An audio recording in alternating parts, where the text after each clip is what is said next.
जाके भुला गई। अब वो सब एक आध बार तनी फोनों तो कैला ए भैया तेरे दिल का बात अपने मर्दे से बतावत बा। हाँ बतौले बा छोरी जवने हर में हारिया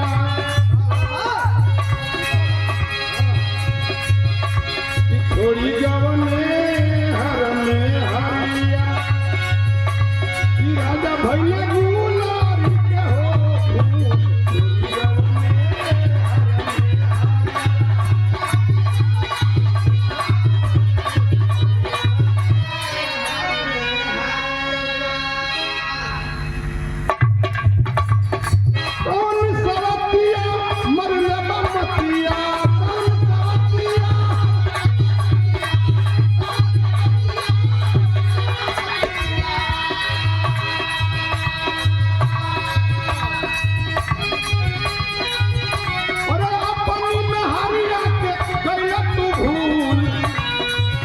सुनीला जलसे सुनीला जलसे राजा भैया गुलारी के हो।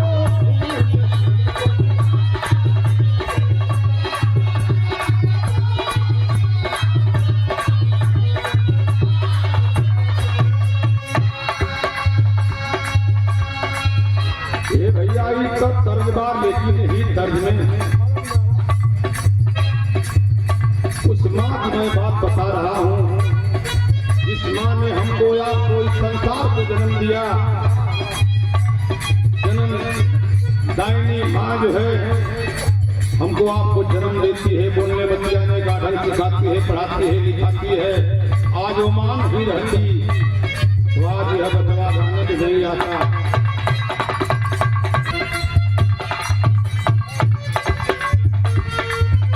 आज घर हो नागरिया दुनिया में घर हो नागरिया माई भैया गुलारी के हो फूल दुनिया में घर हो नागरिया।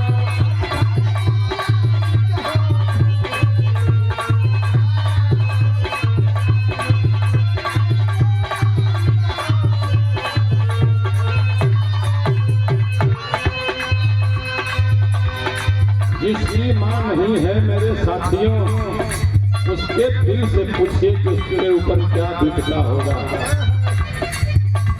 आज माई ना रही तो इस संसार देखे के नाम लिखमान की। यही लिए कहना बा मेरे साथी 56 करोड़ देवी देवता से बढ़कर के माई बाप का पराया होला। जे माई बाप के भूल गई वो कोनो लायक ना रही। कहना माता करिया दोहैया तो पिलाऊ करिया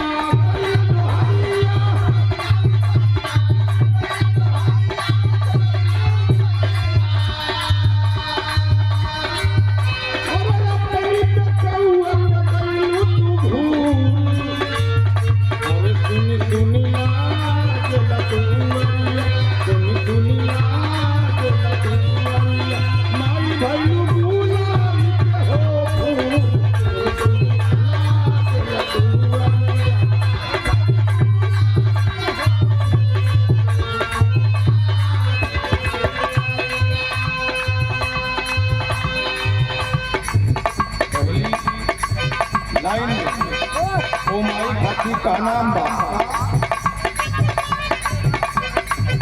माई तोहरी सूरतिया देखत नहीं थी हम माई तोहरी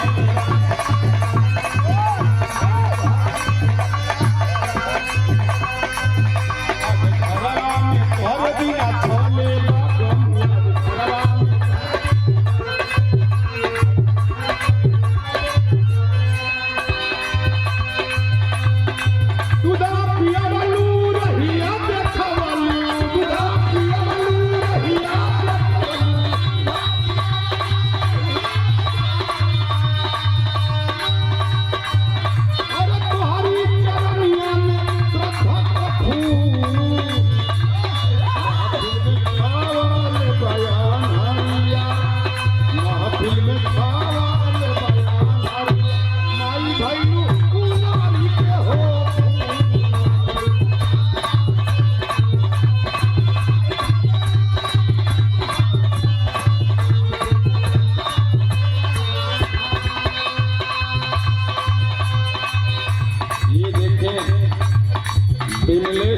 सोनाली की धरती से कि महफिल में छावल बयान हरिया, अरे महफिल में छावल बयान हरिया, भाई गुलाली के हो फूल।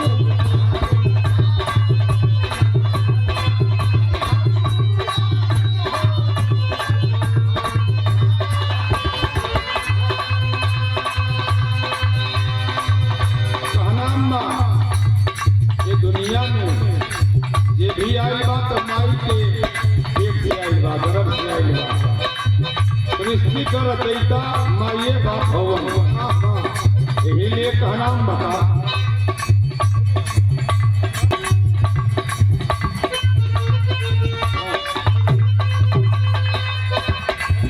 सारा सृष्टि के माई तू दिहलो जन्म, सारा सृष्टि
खाली आहार पहाड़ वाली माई के बनावल,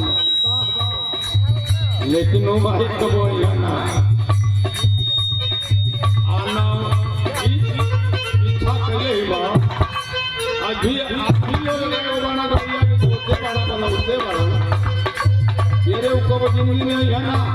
हाँ, हमार माई चाहे तोहार माई चाहे हमारे पुरुषों के माई जितना वो लोग करके गए हैं उनके रास्ते पर चलना होगा, बताए हैं उसी के रास्ते पर चलना होगा, तभी हम सभी की भलाई हो सकती है। कहना है क्या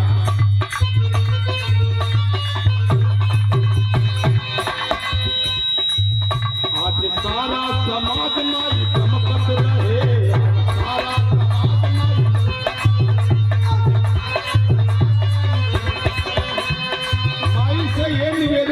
पानी की माई आज तोहार कृपा हो जाए तो इस समाज के गमगमका फूल जैसे कहना बता। आज सारा समाज माई चमकत रहे,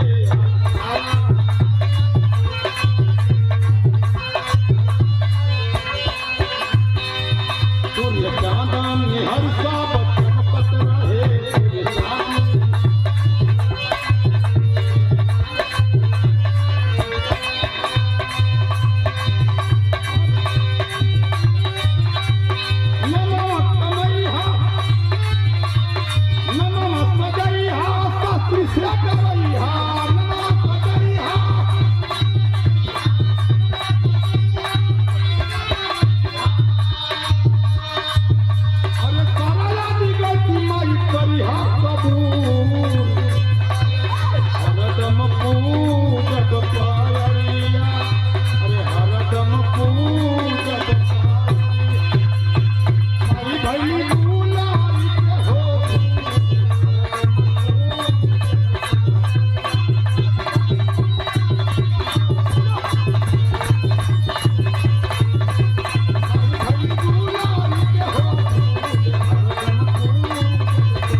कि दिलवा टूटल हो बलमुआ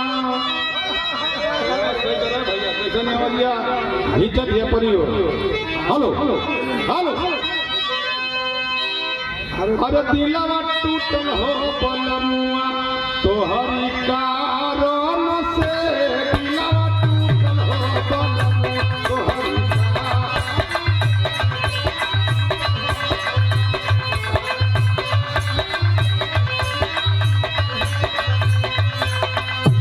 और हमके नैहर पहुंचा दो कहारन से दिलवा टूटल हो बनमुआ तोहरी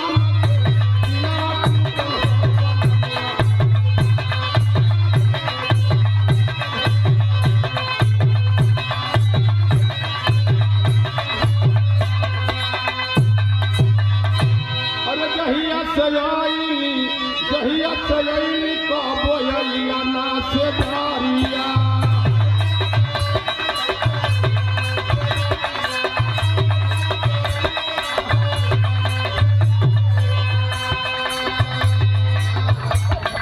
दिलवा टूटल हो बनमुआ तोहरी कारण से दिलवा टूटल हो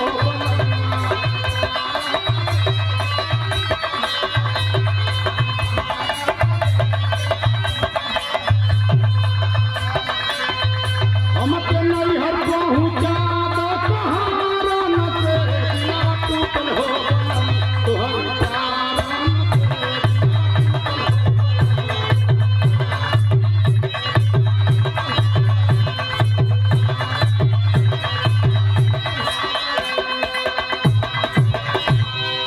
जहिया सजैली कहबो अइला से धारिया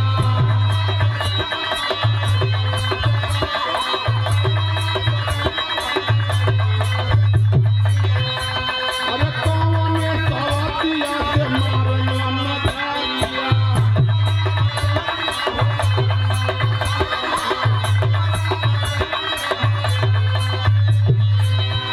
और जीव जोरी गई तोहरी चालन से जीव जोरी गई तोहरी चालन से दिलवा टूटल हो बनमुआ तोहरी कारण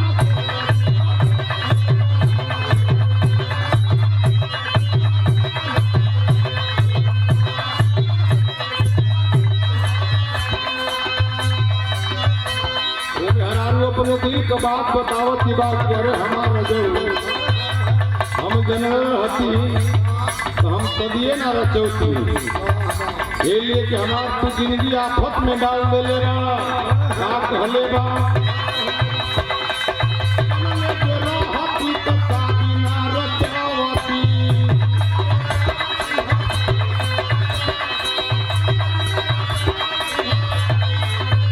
और माई बाबू का नाही पैसा डुबावती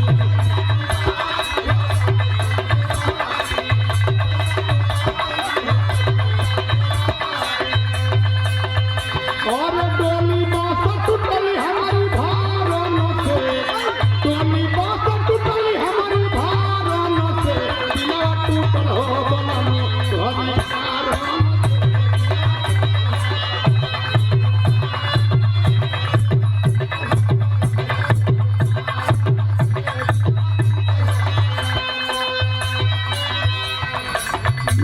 बतावत बा कि हम जानले रहती तो माई बाबू को पैसा ना डुबोले जब तो आपके ये करे के बाद आखिरी बात में एक बात और कह दिया ना कहले ना भैया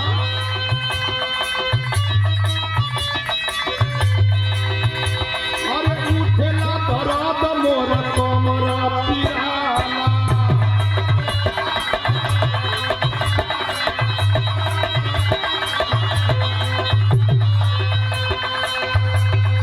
अच्छेला न शास्त्री के तरीको ना बुझाया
साफ सुथरे रहो मंगाओ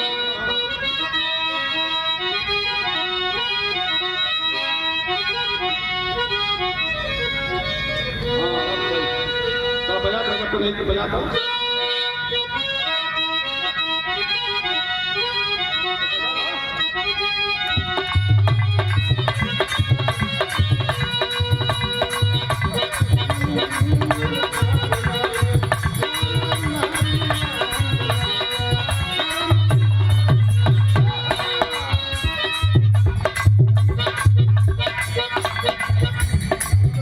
वो समय के बाद बतावत बनी समय को तमाम बात सुनने के मिलल दोनों भाइयों से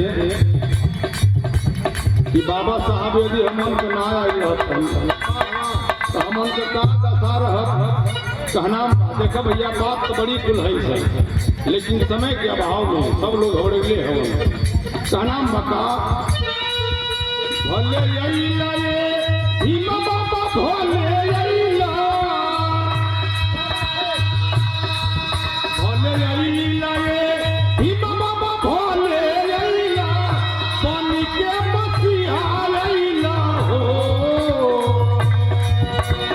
भीमा बाबा भारत देशरा रहे अरे भीमा बाबा भारत देशरा रहे जब गुलाम वही रे भीमा भाले भीमा बाबा भारत देशरा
कैसे ना हो सही कराएंगे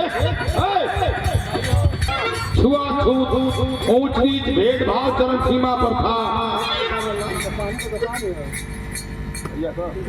शुरुआती व्यवस्था कायम रहे देश में हमारे नौजवानों को पढ़ने लिखने का अधिकार नहीं था यहाँ तक कि मनु के विधान में लिखा गया था कि शूद्र यदि पढ़ता है तो उसकी जीभ काट लिया जाएगा शूद्र यदि सुनता है तो उसके कान में शीशे पिघला कर डाल दिए जाए शूद्र यदि देखता है तो उसकी दोनों आंखें फोड़ दिया जाए बताइए आजाद के पहले इस देश के आजाद के पहले इस देश में ऐसी विडंबना थी ऐसी व्यवस्था थी कि हमारे लोग कैसे जिंदा रहते थे सोचने वाली बात है कि धन्य है बाबा साहेब आपने आया तो सबसे पहले तो उस मनुस्मृति को जला देना कैलन का कि भले यही लाए भीमा बाबा भले यही ला बानी ये मसीहा यही ला हो ये भीमा बाबा भारत के सवार है जब गुलाम वही रे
सबसे पहले ये देश का संविधान लिखलन बड़ी उच्च डिग्रियां प्राप्त किए थे मेरे साथियों।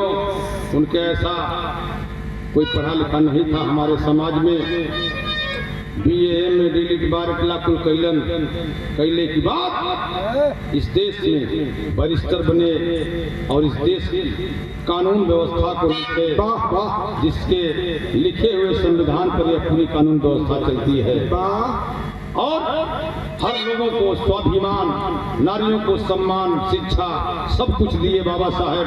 तब आज हमहन का जन्मा आज बोलत है या गावत है या पढ़त है या लिखत है या नौकरी करत है या ये लिए कहना बता कि दलितनी के बिहला स्वाभिमान तनारी के सम्मान रे नारी के सम्मान हो। ये भीम बाबा कहिया तो हमार हल, ये भीम बाबा कहिया तो हमार हल। भगवान वही रे किनारा भोले लिया हो, ये भीम बाबा कहिया तो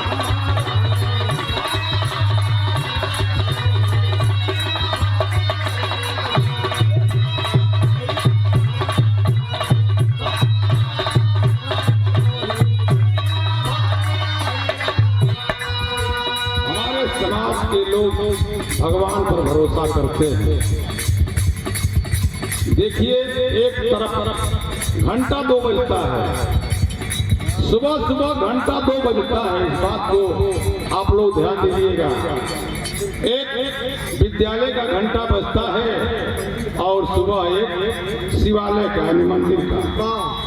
आपको कहाँ भेजना है बच्चों को आप अपने दिल में सोच लीजिए, कहाँ भलाई होना है।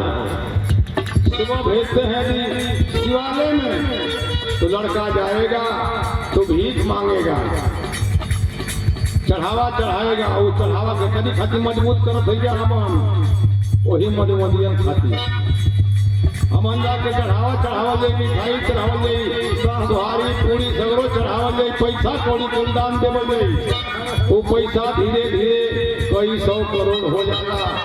उससे हम को तो बुझने देखे 1 रुपया हम दिल्ली है ना, लेकिन भैया करोड़ों जनता चढ़ावा तो उससे क्या मजबूत होता? वो मनवादी मजबूत होता, हम का भिखारी होत पानी जा। इसीलिए पहला घंटा तो शिवालय का है जहाँ भेजते हैं बच्चों को।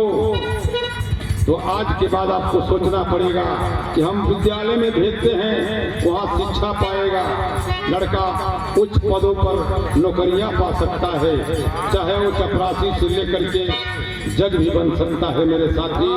तो हमको कहाँ भेजना है यह विचारणीय विषय है। आप लोग अनुमान लगा लीजिएगा, कहना है क्या मेरे साथी?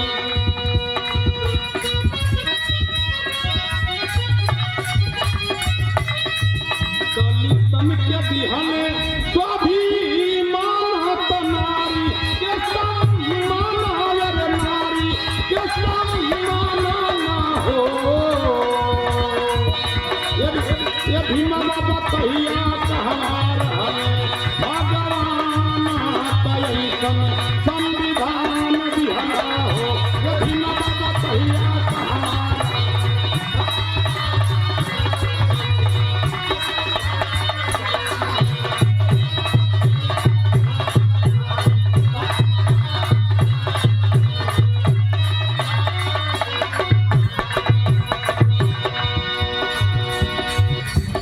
अब आप लोगों को सोचना विचारना होगा। दिल में तो बहुत बातें हैं कहने के लिए, लेकिन भाई वो लोग घबरेले वाले तेरे से मेहनत करत वालों नहीं, आप लोगों के दर्शन विचार हो आखिरी भाव करत थे।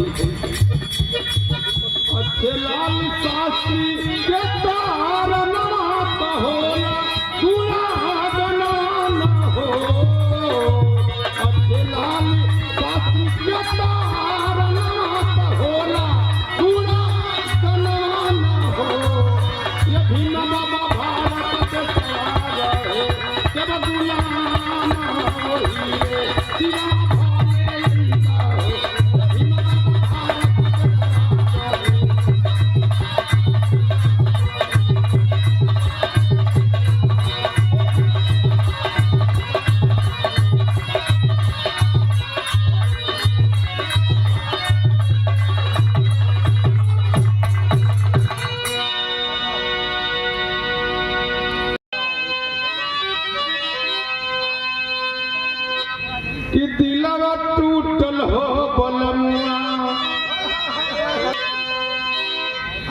दिलवा टूटल हो बलमुआ तोहरी कारण से दिलवा टूटल हो बलमुआ तोहरी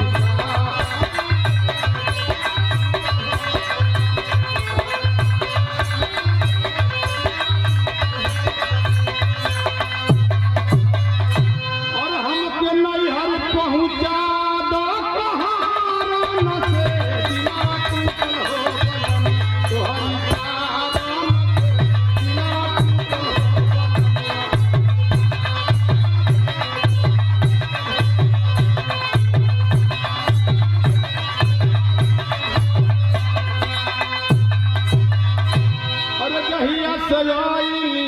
जहिया सजैली का बोयलिया ना से धारिया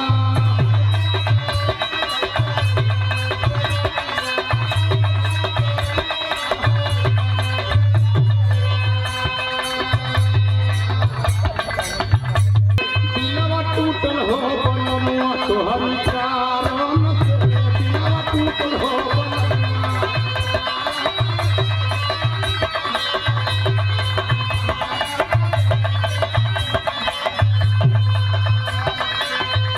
हमके नैहर पहुंचा दो कहारन से दिलवा टूटल हो तोहरी कारण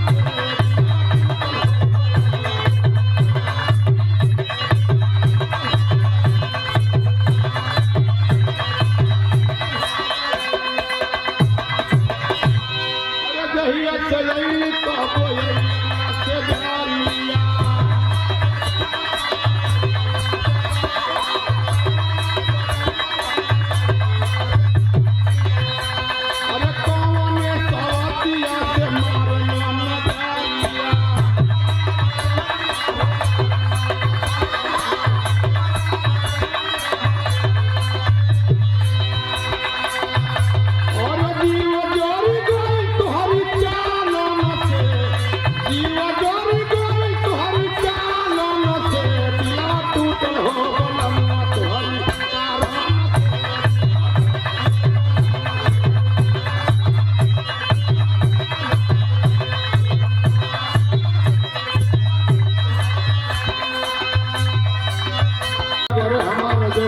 हम जनरल हती तो हम कदिए ना रचौती ये लिए कि हमार तू जिंदगी आफत में डाल देले बा का कहले बा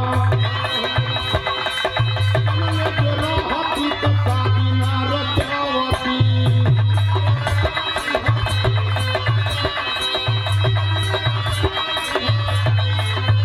और माई बाबू का नाही पैसा डुबावती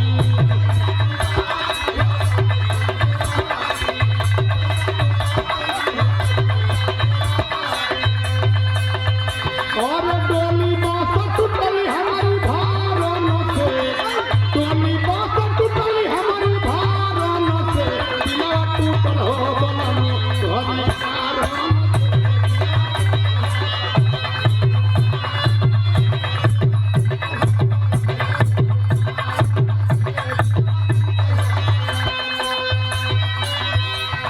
बतावत बा कि हम जानले रहती तो माई बाबू को पैसा ना बोले जब तो आपके ये करे के बाद आखिरी बात में एक बात और कह दिया कहले ना भैया